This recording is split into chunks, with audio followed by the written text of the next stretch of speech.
নমস্কাৰ বন্ধুসকল, আপোনালোকক স্বাগতম জনাইছোঁ আছামিজ জিকে ইউটিউব চেনেলত। বন্ধুসকল, আপোনালোকৰ বাবে আজি পুনৰ লৈ আহিছোঁ 10টা আচৰিত ধৰণৰ প্ৰশ্ন আৰু উত্তৰ। গতিকে নিশ্চয় ভিডিঅ'টো শেষলৈকে চাই থাকিব। কুৱেশ্যন 1। এখন কাৰ সোঁফালে ঘূৰিলে কোনটো চকা এবাৰো নুঘূৰে?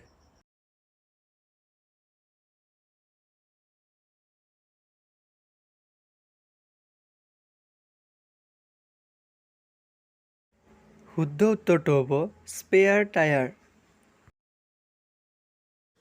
কুৱেশ্যন 2। কোনবিধ গছ উঘলাৰ লগে লগে সৰু ল'ৰা-ছোৱালীৰ কন্দাৰ দৰে মাত ওলায়?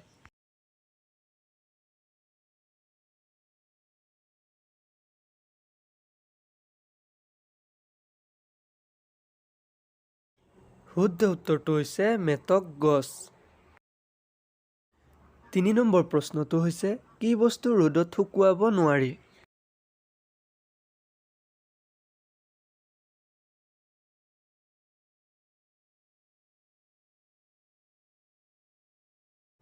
শুদ্ধ উত্তৰটো হৈছে ঘাম।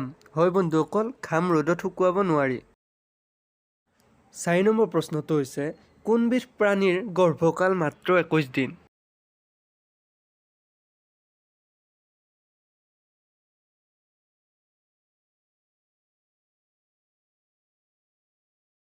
শুদ্ধ উত্তৰটো হ'ব নিগনি। 5 নম্বৰ প্ৰশ্নটো হ'ল ভাৰতৰ কোনবিধ বস্তু সকলোতকৈ বেছি বিক্ৰী হয়? আপোনালোকে উত্তৰটি জানে যদি নিশ্চয় কমেণ্ট কৰি জনাব।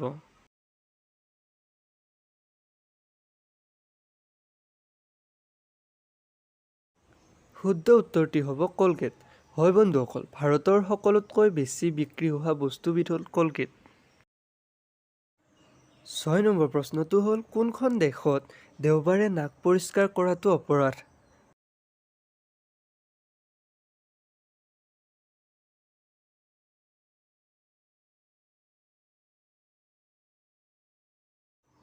শুদ্ধ উত্তৰটি হ'ব ইজৰাইল দেশ। 7 নম্বৰ প্ৰশ্ন ভোক লাগিলে কোনবিধ প্ৰাণীয়ে নিজৰ অংগক খায়?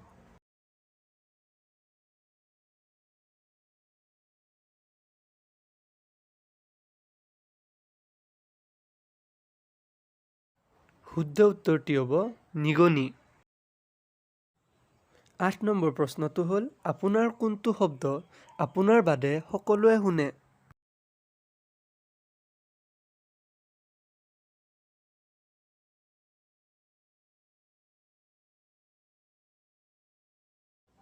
শুদ্ধ উত্তৰটো হ'ব নাকৰ শব্দ।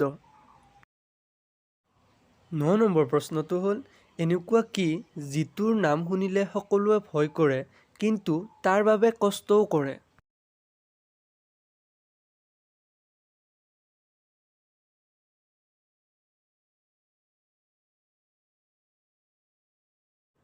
শুদ্ধ উত্তৰটো হ'ব পৰীক্ষা। হয় বন্ধুসকল, পৰীক্ষাৰ বাবে সকলোৱে ভয় কৰে কিন্তু তাৰ বাবে কষ্টও কৰে।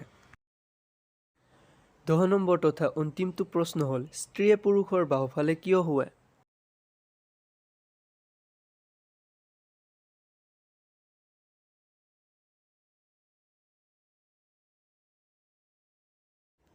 শুদ্ধ উত্তৰটো হ'ব শাস্ত্ৰ অনুসৰি স্ত্ৰী পুৰুষৰ অৰ্ধাংগিনী ৰূপে অভিহিত কৰা হৈছে, অৰ্থাৎ পুৰুষৰ আধা অংশ আৰু পুৰুষৰ বাওঁফালৰ অংশটো মহিলাৰ ৰূপে অভিহিত কৰা হৈছে।